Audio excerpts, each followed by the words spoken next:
dia a todos, bom dia alunos. Eu estou gravando esse vídeo aqui para apresentar para vocês a fase do projeto informacional. Então eu vou contar um pouco uma história aqui sobre o que deve acontecer nessa fase. Como vocês devem saber, na verdade essa fase, o projeto informacional, ela é a primeira fase dessa macrofase, que é a macrofase de desenvolvimento, que acontece em amarelo aqui. Então, quando começa essa fase? Então, vocês já viram lá que essa fase começa depois que aconteceu todo o pré-desenvolvimento. Ou seja, quando o termo de abertura do projeto do novo produto já foi definido. A empresa, ela tem uma estratégia que ela quer melhorar seus desempenhos, ela tem metas estratégicas, ela tem objetivos estratégicos, então ela vai ter que pensar em ideias de novos produtos que possam contribuir para aquele objetivo estratégico. Então, se eu sou uma empresa que quero crescer num determinado mercado lá de classe C, para um determinado tipo de produto, então eu tenho que ter um portfólio, eu tenho que ter ofertas de produtos que vão me permitir eu obter aquele objetivo. Em cima desses resultados, ela vai pegar as ideias e as oportunidades que ela tem de desenvolver usando criatividade, e ela vai escolher aquelas onde ela tem o quê? A maior chance de encontrar aqueles resultados com o menor risco, né?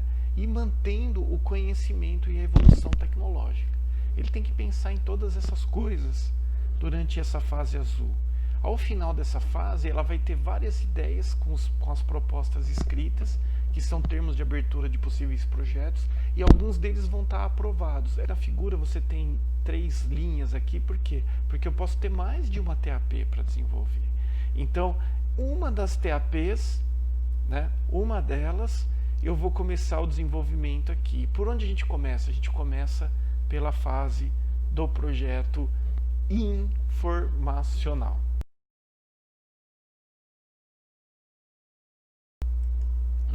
Para ter uma ideia geral aqui do que acontece nessa fase, ela começa com a proposta de produto, a TAP, que veio lá da ideia, né? E ela vai chegar no final com o que a gente chama de especificações metas.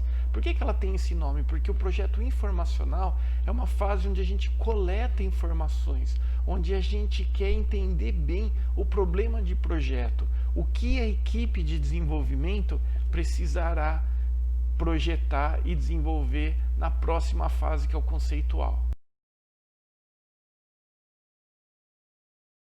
Primeiro, quando a gente fez a TAP, nós preparamos o escopo do produto. Lembra? A TAP ela tem, e a declaração do escopo, ela tem a declaração do escopo do produto e o escopo do projeto. Vocês já sabem sobre isso. Se não sabem, procurem mais informações sobre gestão de projetos. Então, uma vez que eu tenho aqui o escopo do meu produto, eu posso pensar qual vai ser o ciclo de vida dele no mercado. Quer dizer, desde que ele vai ser projetado, desenvolvido, entregue,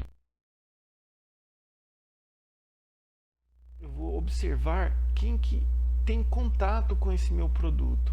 Essas pessoas que têm contato com o meu produto, elas têm necessidades específicas que eu possa mapear. Mapeando essas necessidades, eu encontrarei requisitos, quer dizer, são coisas que o meu produto tem que atender para que ele possa atender aquela necessidade do cliente. Então é isso que a gente vai fazer no informacional, a gente vai coletar informações, a gente precisa saber como que é o ciclo de vida desse meu produto, eu preciso saber quais as necessidades de cada um dos atores, dos stakeholders que entram em contato com esse meu produto, eu preciso transformar isso em requisito. O que é requisito? São coisas que esse produto deve ter. Por exemplo, eu posso falar, esse produto ele deve ser seguro, por exemplo, no caso de um carro, e ele tem que parar rapidamente, tá? Agora, parar rapidamente, que é um requisito, ele é uma coisa interessante, mas ele não é totalmente claro para a minha equipe de projeto, porque se eu disser para o meu projetista, olha, você tem que fazer um carro que para rapidamente, isso daí está muito subjetivo, né? Então, nessa fase do informacional, o que a gente faz também? A gente tenta transformar esses requisitos no que nós chamamos de requisitos, especificações meta. O que é isso? Que são especificações técnicas, parâmetros de desempenho do produto. Então, por exemplo, vamos supor que eu estou projetando um carro, ele tem um escopo, ele tem um ciclo de vida, e uma necessidade do cliente é segurança, e essa necessidade é que o carro pare rápido. Aí eu preciso tentar entender o que é parar rápido na cabeça do meu cliente enquanto engenheiro, enquanto equipe técnica do projeto. Como que a gente faz isso? Através de uma especificação meta. Então, se eu digo assim, olha, o carro, numa medida, o carro vindo a 100 km por hora e ele demora X metros para ele parar, então, por exemplo, aquele valor de metros, por exemplo, ele demora 5 metros, 6 metros, aquilo lá é um parâmetro de desempenho que o projetista ele tem ideia do que ele precisa preparar na concepção, ou seja, o quão bom tem que ser aquele meu produto na parada para que eu possa satisfazer esse requisito do cliente. Então, nessa fase, a gente tenta fazer todo esse desdobramento. A gente vai tentar entender os requisitos, as necessidades dos clientes, e nós vamos tentar entender quais são as especificações meta. Então, o que é um bom relatório do projeto informacional? É quando vocês tiverem um escopo, os requisitos, as necessidades e as especificações meta.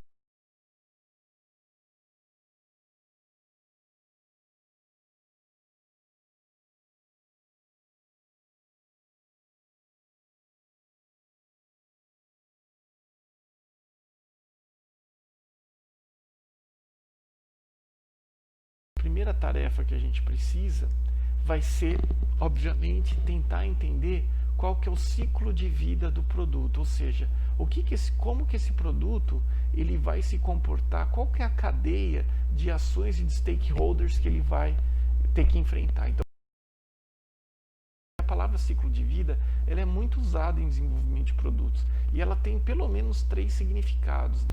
O primeiro deles é o significado de ciclo de vida material, que compreende todos os materiais físicos utilizados durante a minha oferta, desde a extração e a produção da matéria-prima.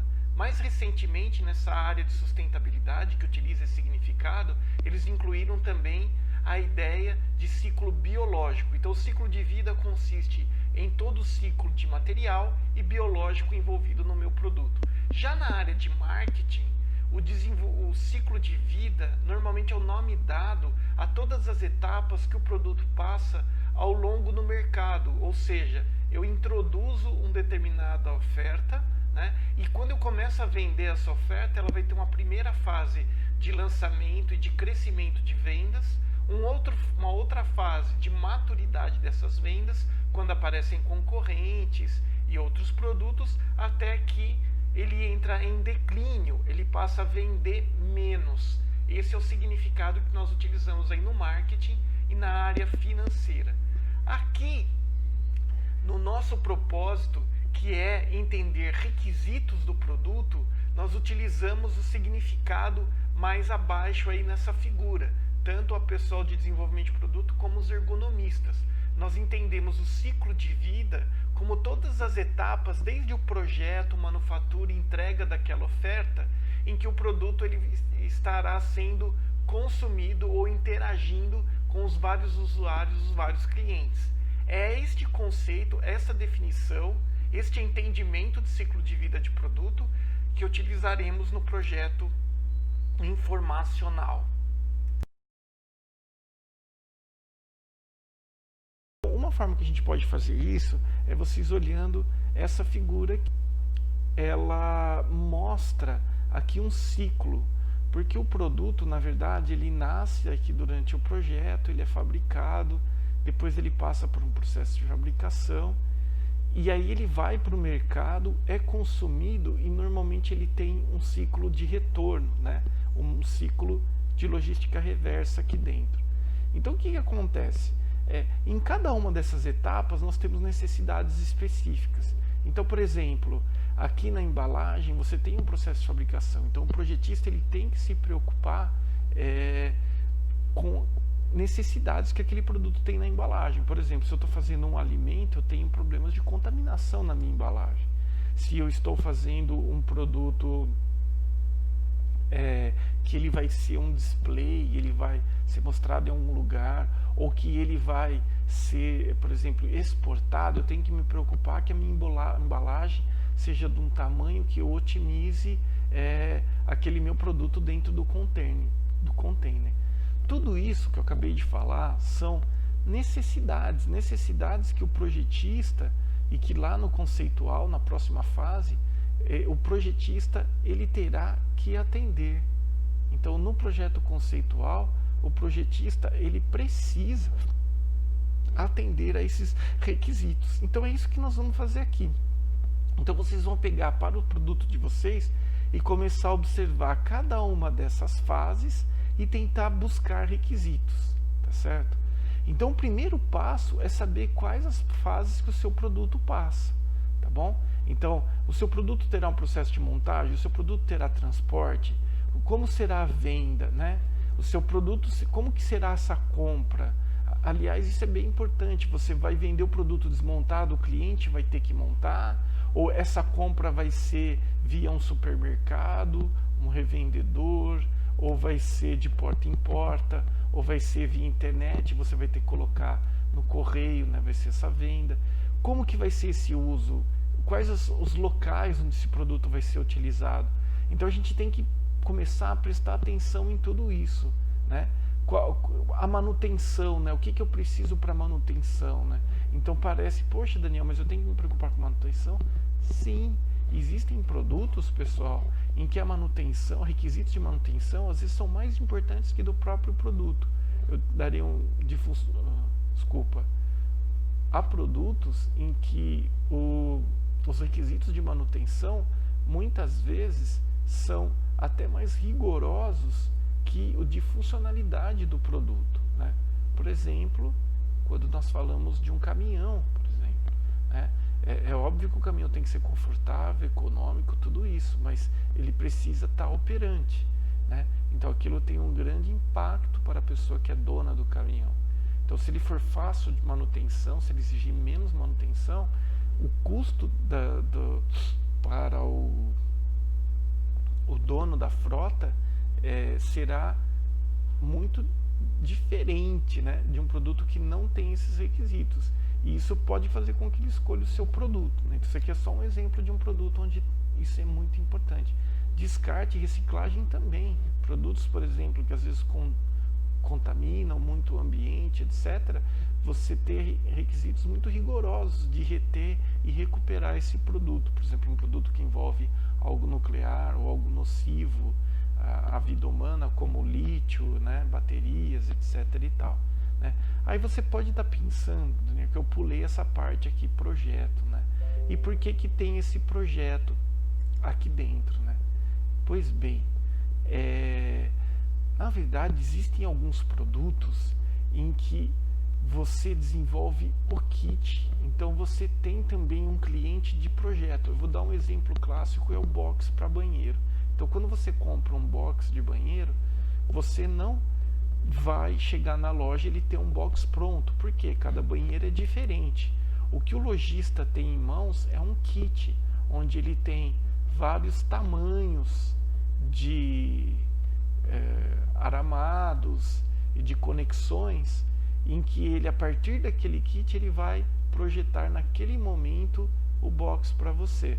Isso acontece também com elevadores, por exemplo. Então você tem um cliente que é um projetista. Por exemplo, quem trabalha com móveis, aqueles móveis modulares, né, que você compra na loja, a mesma coisa. Você tem lá dentro da loja alguém que vai projetar. Então, a pessoa que está desenvolvendo aquele produto, aquele sistema modular para fazer móveis, né, ele tem que pensar nos requisitos. O que esse projetista tem para que ele faça isso rápido, né? É o mesmo caso de elevadores, etc. e tal. Então, essa figura, pessoal, ela é muito interessante, porque ela é uma figura que ela mostra para vocês todo o ciclo aqui em que um produto ele pode passar. Atenção, em desenvolvimento de produtos, nós utilizamos comumente o que chamamos de listas de verificação. Então, modelos ou descrições onde você dá uma orientação de tudo que pode conter. Então isso é bem importante, porque nós não estamos dizendo que todos os produtos vão passar por todas essas etapas do ciclo de vida. O que você tem nessa figura simplesmente é um compilado de todas as fases do ciclo de vida. Então o produto que você está projetando agora não necessariamente precisa passar por todas essas fases. Por que existe essa figura então? Para que você possa se orientar e fazer uma verificação se você não está esquecendo nenhuma fase do ciclo de vida, nenhum stakeholder. O primeiro passo aqui no informacional será vocês identificarem todos os clientes potenciais que vão entrar em contato com o produto. Como que vocês podem fazer isso? Usando esta figura aqui. Aí, uma vez que cada dessas fases, você percebeu essas fases, você vai tentar perceber como que ela acontece e quem são os clientes, tá? Então aqui você vai identificar todos os clientes que são aqueles clientes internos, que são dentro da sua empresa, aqueles clientes intermediários, que são todas aquelas pessoas que se envolvem no seu produto ao longo da disponibilização daquele produto para o usuário final, e dos clientes externos, que são aquele usuário final, aquele que consome o produto e aquele que depois vai ter que descartar, etc. Então você vai identificar todas essas pessoas, tá bom? Como que você sabe que essas pessoas? Ora, é pelo próprio escopo, pelo próprio seu termo de abertura, a forma como você quer ofertar aquele produto. O que a gente precisa fazer agora? A gente precisa identificar exatamente os requisitos desses clientes. Não é muito fácil identificar requisito, tá certo? E a gente tem que ter uma boa forma de coleta. Por quê? Porque lembra que nós não queremos contaminar. Quando você fez sua TAP, você tem uma certa percepção, uma certa expectativa de como o seu produto vai poder ajudar o usuário final. Mas nós queremos agora, nesse informacional, é saber a realidade.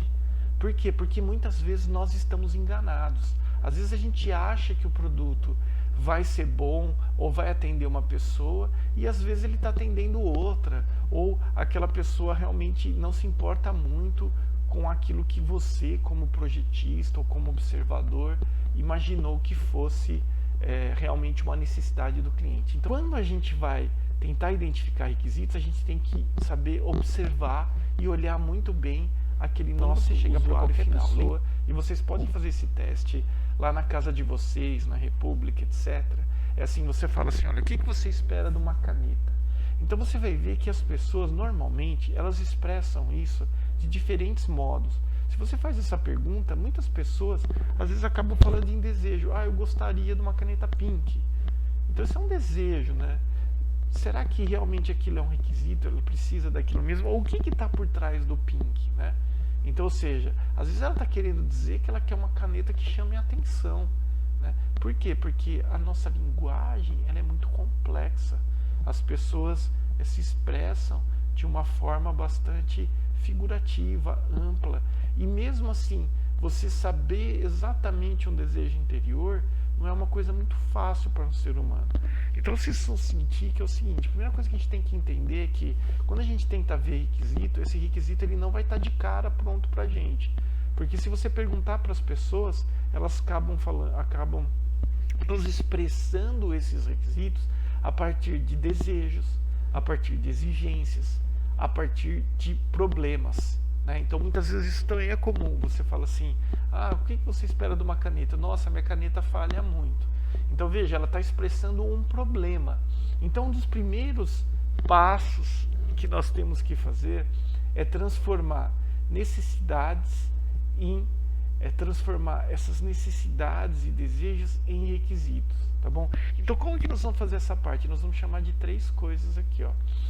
Essa parte aqui da necessidade, dos desejos, nós chamamos de dados originais, tá bom? Então, ou seja, o que são os dados originais? É aquilo que o cliente falou para nós, tá certo? Então o cliente ele expressou necessidade, desejo e exigência. Então aquilo para nós eu chamo é o dado bruto, é o dado que eu coletei no campo, tá? Então nós precisamos nessa fase do informacional uma vez que eu coletei esses dados, eu preciso transformar isso no que a gente chama de requisito. O que é requisito? É esses dados aqui um pouco mais bem organizados, ou seja, sistematizados, com menos redundância, mais coerentes e melhor escritos, tá? Por quê? Porque o cliente também, vocês vão ver que se você começa a coletar necessidades, nós temos vários clientes ao longo do ciclo de vida do produto e eles vão começar a falar coisas muito semelhantes, né?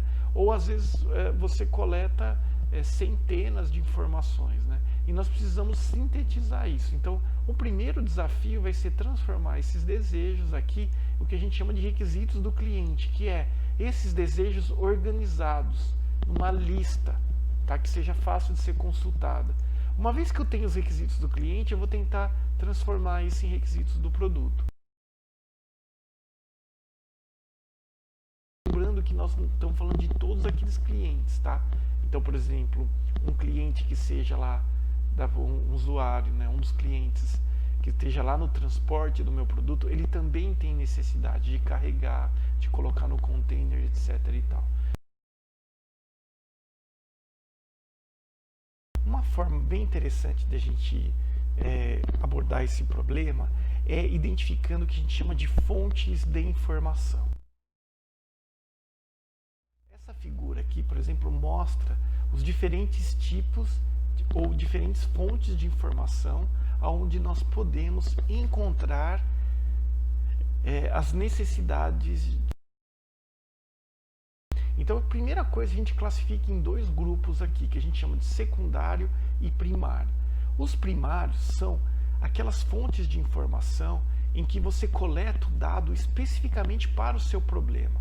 Então, ou seja, se eu estou desenvolvendo um determinado calçado, eu vou buscar aquela informação específica que eu preciso para aquele projeto de produto, né? Essa informação ela é muito interessante porque ela é focada, desenhada e foi buscada para o seu problema de projeto, tá? Mas antes de realizarmos isso, que é uma tarefa árdua, normalmente isso envolve um esforço para você levantar essa informação, nós precisamos dar uma olhadinha no que a gente chama de fontes de informação secundárias. O que é isso? São aquelas fontes que já estão à disposição, né, antes mesmo de você começar o seu desenvolvimento do produto. Então, a gente chama de dados secundários como aqueles dados onde você, de fontes que já estão disponíveis para o projeto do seu produto. Quais são essas fontes? Bom, a primeira é os próprios registros internos, né? Então aqui na disciplina vocês estão projetando do zero, vocês não têm a empresa ainda. Mas uma organização industrial, normalmente ela já está em funcionamento. Então ela possui registros e ela já está ofertando outros produtos para os clientes. Nesse processo de ofertar, você consegue coletar a informação. Então, exemplo clássico, os relatórios de vendas. Então é bem comum, vocês vão encontrar isso no mundo real, né? Por exemplo, se você chegar no setor de linha branca, uma empresa que, por exemplo, vende geladeiras, etc., ela pode colocar um formulário lá para o seu revendedor, para o seu vendedor, onde ele vai na loja, por exemplo, ele entrou lá no Ponto Frio, entrou numa loja qualquer. Ele chega naquela loja, ele consegue observar como que os produtos deles estão expostos, estão na frente, estão atrás, etc. e tal. Essa informação ela é muito interessante, porque ela diz assim, poxa, o que a minha revenda está priorizando em termos de produto, o que eles estão colocando mais à frente ou estão querendo vender mais e assim por diante. Então, ou seja, registros internos, pessoal, são todos aqueles dados, né, que uma organização ela mantém sobre as transações com os clientes e que podem ser utilizadas para identificar necessidades dos produtos, né? Então, pode ser assim, o relatório de assistência técnica, relatórios de venda, relatórios de observação dos vendedores, dados de demanda dos produtos, níveis de reclamação, sistemas como o SACS, né, de apoio ao consumidor. E hoje em dia, né, pessoal, muito importante, né, as redes sociais. Então, as redes sociais, elas trazem muita informação do que está vendendo, o que os clientes estão reclamando, ou o que eles estão até gostando, né? são dados, estatísticas que foram sistematizados. Então aí é uma diferença. Em registro é o que a gente chama de uma informação não, de um dado não tratado, né? Agora, o que acontece? Você tem instituições, por exemplo, como o IBGE, o Serviço de Apoio aos Consumidores, etc. e tal, que eles produzem relatórios. Esses relatórios são relatórios muito úteis também para quem desenvolve produto, porque eu posso, a partir deles, ter informações sobre necessidades. Então a gente tem que buscar essa informação também. Por fim, existem os dados que a gente chama de dados padronizados. O que é isso?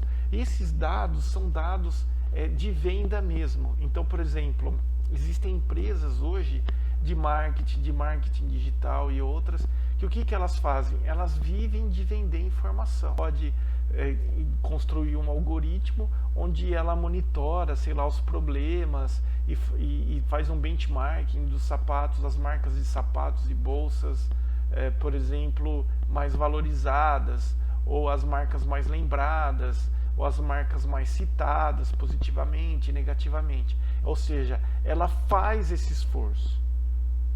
Ela se organiza, planeja e coleta essa informação. Aí ela transforma isso num relatório. E ela faz o quê? Ela muitas vezes vende, oferece esse relatório. Então, ou seja, ela chega lá para a pessoa que tem uma fábrica de sapato e que desenvolve sapato infantil, por exemplo, e fala assim: olha, eu tenho aqui um relatório sobre o desempenho das empresas, benchmark, etc e tal. Custa, sei lá, R$1.000.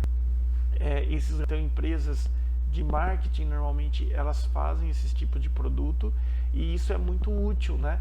Então, se você tiver a possibilidade de comprar ou ter acesso a algum, você economiza muito tempo e você consegue ter informações sobre requisitos dos clientes.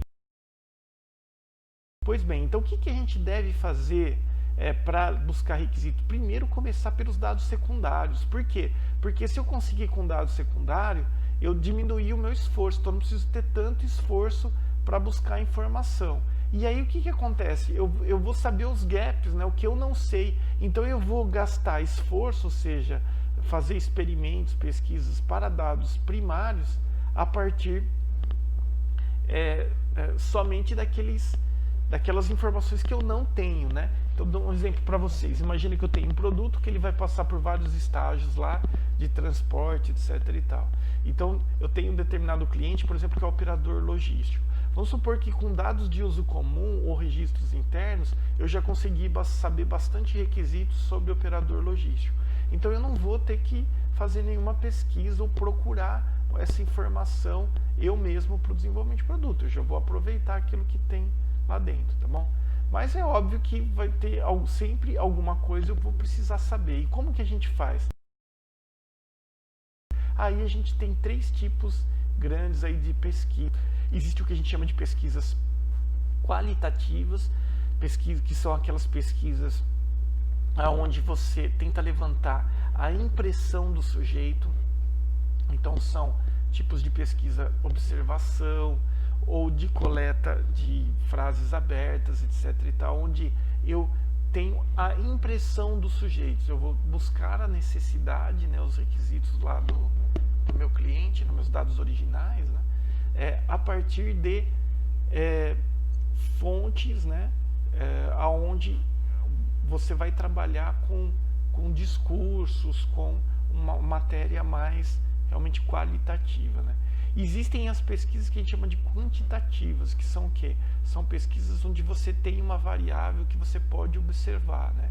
Então, por exemplo, você pode, num determinado calçado, você descobrir qual o tamanho médio das pessoas, ou a idade, etc e tal. Então, você vai ter parâmetros, né, antropométricos, etc, e você faz uma pesquisa quantitativa. E existem os experimentos, né? Então, por exemplo, numa área de alimento, você pode saber assim, o que o cliente prefere, mais doce ou mais salgado, e aí você faz um experimento para saber, para obter essa informação, tá bom?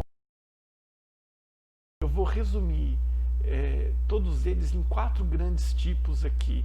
Se algum de vocês fez a disciplina de metodologia de pesquisa, você vai ver, nossa, tem muita coisa a ver com metodologia de pesquisa. Sim, porque é pesquisa, né? A pesquisa de marketing, ela não deixa de ser uma pesquisa que usa parâmetros científicos, né? A diferença é que muitas vezes ela não tem tanto rigor quanto a pesquisa científica, mas ela não deixa de ser uma pesquisa e ela usa, na verdade, os mesmos instrumentos da pesquisa científica.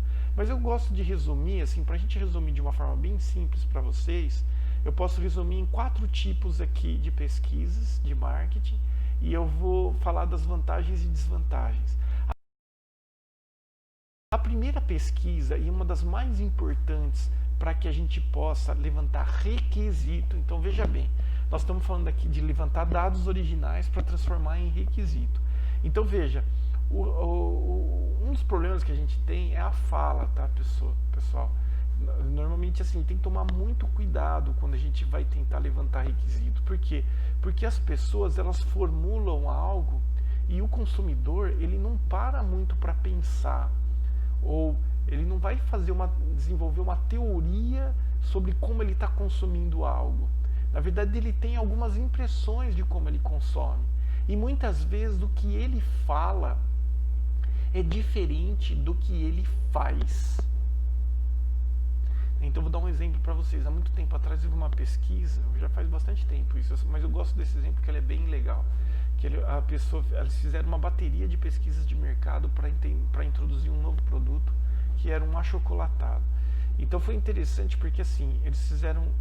Você faz pesquisas complementares, né? Então, por exemplo, uma das pesquisas que foi feita em observação no supermercado. Então, a pessoa entrava no supermercado e perguntava assim: você vai comprar achocolatado, né? Eles ficavam próximos lá dos do achocolatado, né?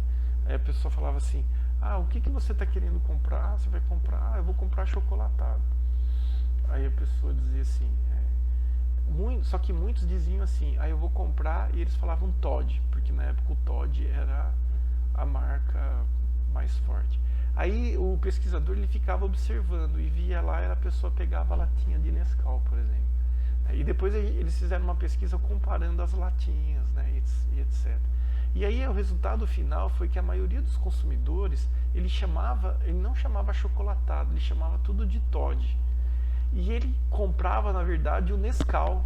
E ele gostava E na época o Toddy tinha uma embalagem de plástico bem diferente da do Nescau.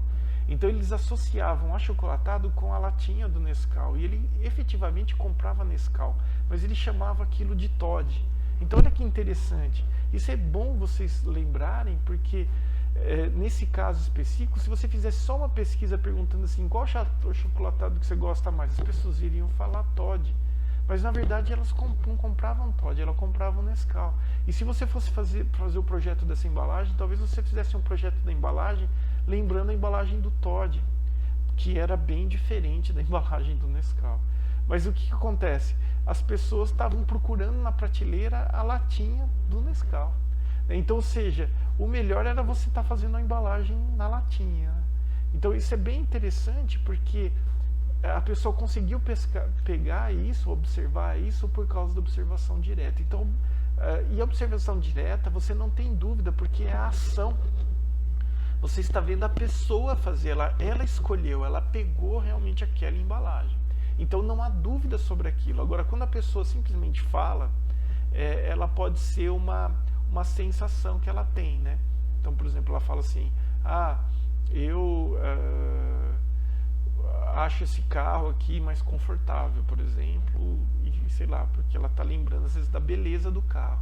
Então, na verdade, ela não está achando aquele carro mais confortável, mas ela viu um carro mais bonito, ou que ela sentiu mais um espaço amplo, e ela associou aquilo com confortável. Mas não necessariamente, se ela sentar nos dois carros, ela vai dizer que o outro, por exemplo, pode ser mais confortável, né, que o primeiro. Ou seja, é muito fácil da gente se enganar.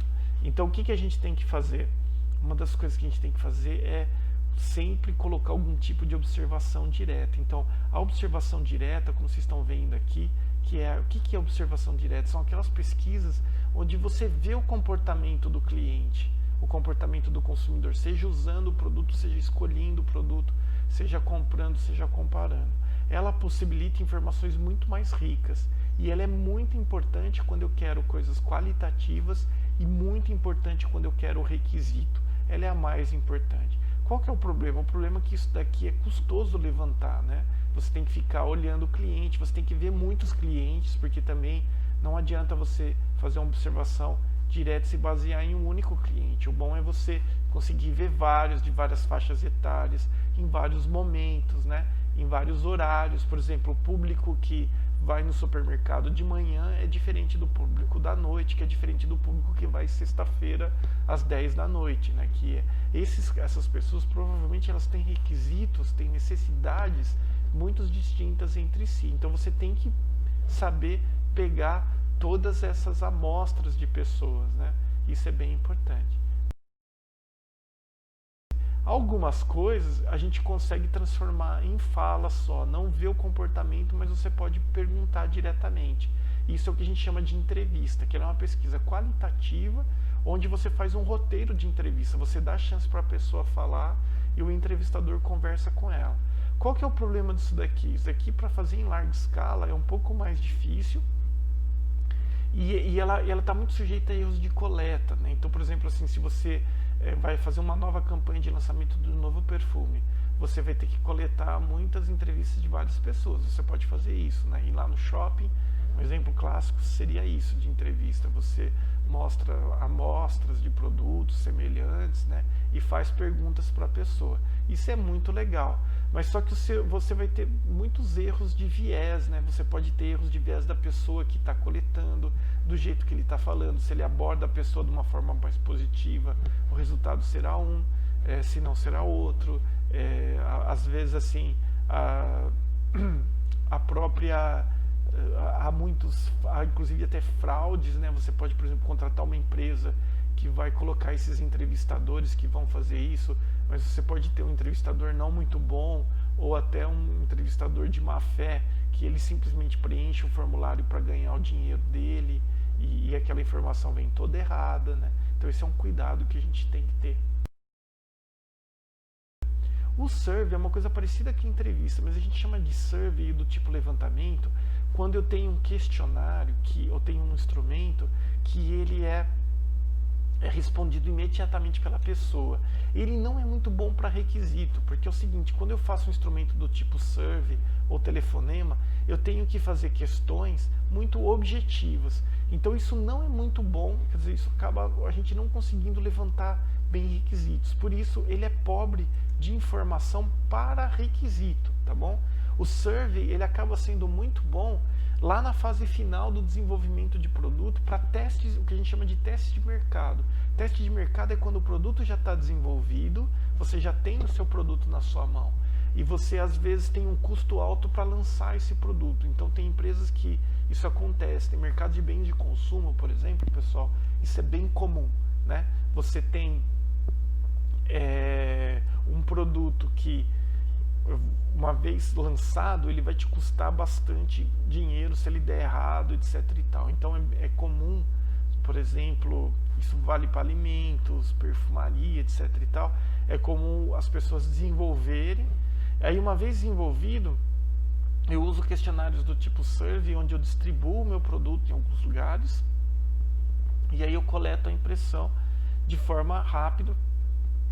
E a grande vantagem do survey é que você consegue generalizar, né? Então, ou seja, você consegue usar ferramentas estatísticas onde você consegue validar o questionário, saber se ele está bom ou não e várias outras informações, inclusive até esses erros de fraude, etc. Você consegue perceber pelo preenchimento do questionário se você está com algum problema. Então ele é mais rigoroso nesse sentido, mas ele é mais pobre do tipo de informação que você consegue levantar, né? O grupo focal, ele é um tipo assim mais especializado de entrevista, que são chamados de grupos de foco. Como que funciona isso? Na verdade, grupos de foco você convida clientes para uma situação, um ambiente controlado, onde você cria, na verdade, você cria uma situação que simula algo, né? E aí você utiliza, normalmente a gente usa psicólogos ou pessoas especializadas em que você consegue testar algumas hipóteses. Então, vamos pensar assim, vamos supor que eu tenha um produto e eu estou em dúvida sobre os displays ou como colocar ele na livraria ou na papelaria, por exemplo. Então, o que acontece? Ou também quero saber qual design agrada mais o cliente e assim por diante. Então, o que eu poderia fazer? Eu poderia criar artificialmente uma banquinha, né, como se fosse uma livraria onde eu coloco os meus produtos e os dos concorrentes, né? Eu posso classificar esses produtos, vamos supor assim, eu pego produtos assim mais arrojados, que tem um design diferente, produtos mais clássicos, né, com a bicristal e assim por diante. E eu vou colocando eles de uma forma que eu já sei antecipadamente as qualidades que esses produtos têm. E aí eu chamo os meus clientes e eu falo assim, olha, te dou tantos reais, vai lá na banquinha, escolhe quais produtos você quer comprar. E aí o cliente, ele escolhe lá. E depois você faz uma série de discussões. É legal que você consegue ver o comportamento igual na observação direta, mas a vantagem é que você tem já algumas suposições que você quer testar e que você quer conhecer, né? Outro grande exemplo, um exemplo bem bacana que eu vi uma vez também, era um projeto de um produto novo, que era um conjunto de armários, só que para classe bem baixa, assim, quer dizer, era um produto de muito custo-benefício, né? E eles queriam saber o seguinte, qual o tipo de design que eles fariam, né? O estilo, né, do design dos móveis. Então, o que eles fizeram? Chamaram alguns arquitetos e eles pegaram várias fotografias de móveis, né, em estilos que eles já classificavam. Então, por exemplo, tinha assim móveis em estilo colonial, móveis em estilo clássico, móveis escuros, móveis claros, envernizados com brilho, envernizados fosco. Então, ou seja, eles criaram todas as possibilidades que eles tinham lá e misturaram, embaralharam tudo. Então, eles faziam uma dinâmica que era um grupo focal, onde os clientes daquele produto, eles tinham acesso a todos esses fotos de imóvel e a pessoa fazia a seguinte pergunta para ele, olha, faz uma decoração da sua casa, como que seria a decoração da sua casa com esses móveis? E aí ele ia escolhendo e ele mostrava a decoração. Aí cada um desses clientes explicava a decoração para os outros e para os projetistas. Com isso, que acontecia? Eles conseguiam ver primeiro as preferências, por que eles estavam tendo aquelas preferências, e eles conseguiam investigar também o porquê dessas preferências, né? Ou seja, cada cliente ele tinha feito a sua escolha de preferência e ainda você tinha a apresentação dele para saber o que eles estavam se baseando. Descobriram que as pessoas gostavam muito de que parecesse armário embutido, então, ou seja, para as pessoas era uma coisa muito chique ou muito importante, era parecer que fosse um armário embutido. Então eles inclusive até usaram isso no projeto, quer dizer, eu vou fazer um projeto que lembre assim um armário embutido a hora que o armário estiver pronto na casa do cliente. Então vocês devem procurar por informações secundárias, ver todos os requisitos que vocês já conseguem coletar com informações secundárias. Aí vão faltar alguns. Esses alguns que vão faltar, vocês vão escolher, né, combinar esses métodos aqui, ó. Vocês podem combinar esses vários métodos, fazer uma observação, depois fazer um survey, de acordo com o quê? De acordo com a informação que vocês precisam completar para ter todos os requisitos. Terminada a fase de coleta de dados originais, todo esse conjunto de informações vocês podem reunir em um relatório que nós chamaremos de dados originais ou necessidades, tá? O problema é que essa informação ela não vai estar muito bem sistematizada, ela não vai estar muito bem organizada. A equipe de projeto não conseguirá ter uma boa ideia do que é mais importante, o que ela deve prestar mais atenção e o que ela deve efetivamente se concentrar os seus esforços. Ou seja, nós precisamos resolver esse problema. Como que nós resolvemos isso? Existe uma técnica que é chamada de QFD, que é Quality Function Deployment, ou seja, desdobramento da função qualidade. O que é isso? O que é o desdobramento da função qualidade? Ele é uma técnica onde a gente pega esses dados originais, trabalha esses dados originais, sistematizando, organizando no que a gente chama de uma lista de requisitos. Esse símbolo aqui, esse quadrado, ele significa uma lista, tá, pessoal? Então imagine aqui, quando você vê esse quadrado, o pessoal do QFD entende que aqui dentro você tem uma lista. Imagine uma lista com várias linhas, onde eu tenho todos os requisitos do cliente. Veja, o que é o requisito do cliente? O requisito do cliente, ele vai ser aquele dado original, só que ele é organizado, escrito de uma forma melhor. Então, por exemplo, assim, ó, se um determinado cliente falou assim, olha, eu não quero problema de manutenção, o outro, eu tenho muita dor de cabeça de manutenção, e outro cliente disse assim, ó, tem que ser de fácil manutenção, então eu vou reunir tudo isso num item só chamado fácil manutenção. Como 3 clientes falaram sobre aquilo, eu vou ter uma noção um pouco da frequência, então eu sei que aquilo é mais importante de um outro requisito que tenha sido citado menos vezes, né? Então, ou seja, o requisito, ele nada mais é do que uma lista desses dados originais, só que organizada de uma forma mais objetiva, né? Priorizada e hierarquizada. O requisito, ele ainda e será um pouco abstrato. Então você não sabe direito o que o cliente quer com aquele requisito, né? Ou seja, como que eu incorporo aquele requisito dentro do produto. Então, na técnica do QFD, né, ela é uma técnica que ela chama de desdobramento da função qualidade, justamente porque nós vamos pegar os dados originais e tentar descobrir qual que são os parâmetros técnicos do produto que me levarão a atender aquelas necessidades. Então a gente começa das necessidades, transforma aqui nos requisitos dos clientes, e aí a gente vai tentar fazer uma transformação desses requisitos nos requisitos do produto. Esse desenho aqui, a gente representa matrizes, tá? Por quê? Porque no QFD a gente trabalha com o conceito de matrizes, ou seja, nós temos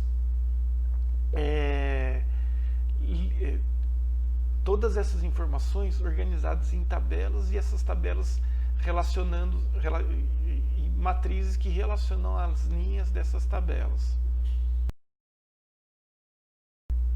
Como eu disse para vocês, o QFD ele é um método baseado em matrizes, tá?